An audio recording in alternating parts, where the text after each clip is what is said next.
Ce soir, c'est peut-être l'heure H pour le Paris Saint-Germain.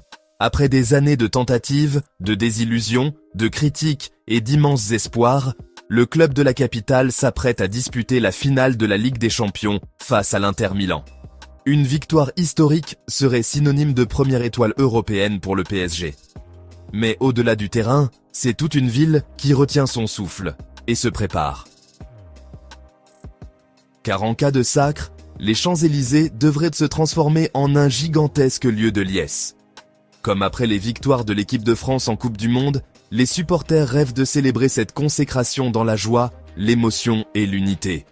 Oui, la fête pourrait être magnifique, mais les autorités et les commerçants, eux, voient aussi l'autre facette, celle des débordements possibles, celle des vitrines brisées, des affrontements, des images qui gâchent tout. Souvenez-vous, déjà lors de la qualification face à Arsenal, la soirée avait été entachée par quelques incidents, et un véhicule avait même percuté des supporters dans l'euphorie générale. Un signal d'alarme qui n'a pas été ignoré. Aujourd'hui, les mesures sont claires. Présence policière renforcée, patrouille sentinelle en renfort, surveillance accrue autour des lieux de diffusion. Bruno Retailleau a été formel.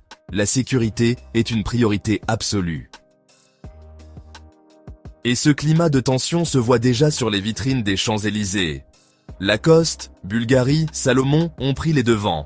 Dès vendredi, des plaques de bois et de métal sont venues couvrir les devantures.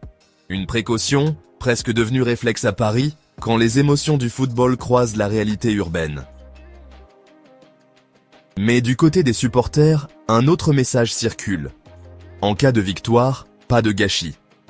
La fête doit rester une fête. Ils veulent faire de cette soirée un souvenir inoubliable, sans violence, sans débordement. Car ce n'est pas juste une victoire qui est en jeu, c'est une page d'histoire, une fierté collective. Et si tout se passe comme prévu, dès dimanche, le PSG pourrait parader avec la coupe aux grandes oreilles, dans un bus triomphal, acclamé par tout un peuple. Mais avant ça, il faudra faire tomber l'Inter Milan et écrire la légende.